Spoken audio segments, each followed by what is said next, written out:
देखिए, हिंदुस्तान को जो नरेंद्र मोदी ने विजन दिया था 2014 में, वो विजन फेल हो गया है। जो हिंदुस्तान की सबसे बड़ी स्ट्रेंथ है, हमारे युवा, जिसको डेमोग्राफिक डिविडेंड कहते हैं। पूरी दुनिया में लोग कहते हैं कि देखिए हिंदुस्तान के पास डेमोग्राफिक डिविडेंड है, उसको नरेंद्र मोदी जी, बीजेपी ने डेमोग्राफिक डिजास्टर में कन्वर्ट कर दिया है। हिंदुस्तान को एक नए दृष्टिकोण की, एक नई विजन की जरूरत है। हिंदुस्तान को विजन कांग्रेस पार्टी ही दे सकती है, छोटी छोटी पार्टियां नहीं दे सकती। और बीजेपी का जो विजन है वो देश का विजन नहीं है, वो पूरे देश को दिख रहा है। अगर आप कहें कि भाई हम आपको विजन देना चाहते हैं और फिर आपने 40 साल में सबसे ज्यादा बेरोजगारी पैदा कर दी, तो देश का विजन नहीं हो सकता है। तो हम इस बात को एक्सेप्ट करते हैं कि हिंदुस्तान को एक नए दृष्टिकोण, एक नए विजन की जरूरत है, और शुरुआत उत्तर प्रदेश से होती है। और अगर उत्तर प्रदेश को एक नया विजन नहीं दिया गया तो हिंदुस्तान को एक नया विजन नहीं दिया जा सकता है। इसीलिए हमने पूरी कोशिश की है कि हम उत्तर प्रदेश के युवाओं को एक नया रास्ता, एक नई स्ट्रैटेजी दें। यह हमारा लक्ष्य। धन्यवाद। रोजगार की बात पर, रोजगार कहां से पैदा होता है, कैसे बनता है? दो एरियाज होते हैं। एक होता है सरकारी नौकरियां, दूसरा होता है प्राइवेट सेक्टर।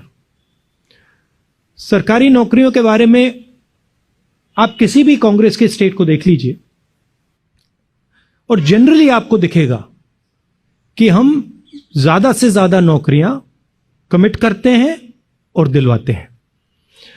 और दूसरी बात, जो प्राइवेट की बात हुई, रोजगार स्मॉल और मीडियम बिजनेसेस से आता है, रोजगार बड़े बड़े बिजनेसेस से कम आता है।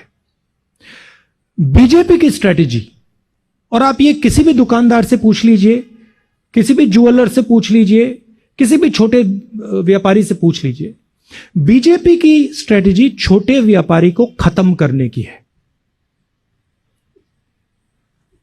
डिमोनेटाइजेशन, गलत जीएसटी, कोरोना के समय उनके सब एक्शंस, मजदूरों के साथ उन्होंने जो कोरोना में किया, इन सब एक्शंस का लक्ष्य स्मॉल एंड मीडियम बिजनेस की रीढ़ की हड्डी को तोड़ने का है और हिंदुस्तान को 5-10 मोनोपोलिस्ट के हवाले कर देने का है। कांग्रेस पार्टी ये नहीं करती है। कांग्रेस पार्टी बैलेंस करके आगे बढ़ती है। हम छोटे व्यापारियों को, स्मॉल मीडियम बिजनेसेस की रक्षा करते हैं, उनके लिए इंसेंटिव्स क्रिएट करते हैं और उनसे रोजगार पैदा करते हैं, और जो लार्ज बिजनेसेस हैं उनकी भी हम मदद करते हैं। अब मैं यूपी का आपको उदाहरण देना चाहता हूं जो इनके मैनिफेस्टो में है। यहां पे अलग अलग क्लस्टर्स हैं। आगरा, मिर्जापुर में कालीन, मुरादाबाद में ब्रास वर्क्स, कांच का फिरोजाबाद में, लखनऊ में आम, ये क्लस्टर्स हैं। ये उत्तर प्रदेश का धन है। आम को प्रोसेस करने के लिए बीजेपी की सरकार ने क्या किया? जीरो। ब्रासवेयर को डेवलप करने के लिए बीजेपी की सरकार ने क्या किया? जीरो। ये सब क्लस्टर्स को आप देख लीजिए, ये यूपी की शक्ति है। हम इन क्लस्टर्स को अनलॉक करना चाहते हैं। हम इन क्लस्टर्स में जो छोटे व्यापारी हैं, स्मॉल मीडियम इंडस्ट्री है, उनकी मदद करना चाहते हैं, और इन क्लस्टर्स के थ्रू हम यूपी को रोजगार दिलवाना चाहते हैं। बीजेपी ये काम कर नहीं सकती है और करना नहीं चाहती। बीजेपी 2-3 उद्योगपतियों को बड़े बड़े कॉन्ट्रैक्ट्स पकड़ाना चाहती है, यह फर्क है। तो आपने कहा कि हमारे स्टेट्स से हमने कौन से उदाहरण लिए हैं। प्रियंका जी ने आपको समझाया कि हमने अलग अलग उदाहरण अलग अलग स्टेट से लिए, मगर मैं आपको कह रहा हूं कि अगर आपकी सेंट्रल स्ट्रेटजी, आपकी नीयत ही गलत है, तो आप रोजगार पैदा ही नहीं कर सकते हो। और अगर आप आज देखें कि 14 करोड़ हिंदुस्तान के युवाओं ने रोजगार खोया है, इसका कारण डिमोनेटाइजेशन, गलत जीएसटी और कोरोना के समय जो सरकार ने एक्शंस लिए वो है। और कांग्रेस पार्टी इस तरीके का काम कभी नहीं कर सकती। कांग्रेस पार्टी का आप रिकॉर्ड देखिए, किसी भी स्टेट में देखिए, नेशनल लेवल पे देखिए, जो यूपीए के समय इकोनॉमी की हालत थी,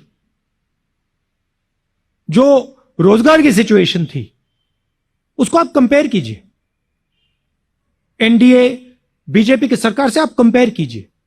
जो कांग्रेस पार्टी ने उत्तर प्रदेश के लिए किया था उसको आप स्टडी कीजिए। जब हम दिल्ली में थे तब जो हमने उत्तर प्रदेश के लिए किया था उसको आप स्टडी कीजिए। तो हम यूपी को एक रास्ता दिखा रहे हैं। यूपी से हम एक प्रकार से बातचीत, यूपी के युवाओं के साथ हम बातचीत करके मिलकर एक विजन बना रहे हैं। यह हमारा कमिटमेंट भी है और ये इससे हमें रेलेवेंस भी मिलेगी और मिलती है। ये एक कॉन्सेप्ट है, इसको हम टेस्ट कर रहे हैं। और नॉर्मली कांग्रेस पार्टी में हम ऊपर से अपने स्टेट्स को ऑर्डर नहीं देते हैं। अगर कोई आइडिया स्टेट से निकल के आता है तो हम उसको एक्सेप्ट करते हैं, पर जनरली हम ये कभी नहीं कहेंगे कि उत्तर प्रदेश में हमने ये किया है तो सब स्टेट्स को करना पड़ेगा। ये हमारा तरीका नहीं।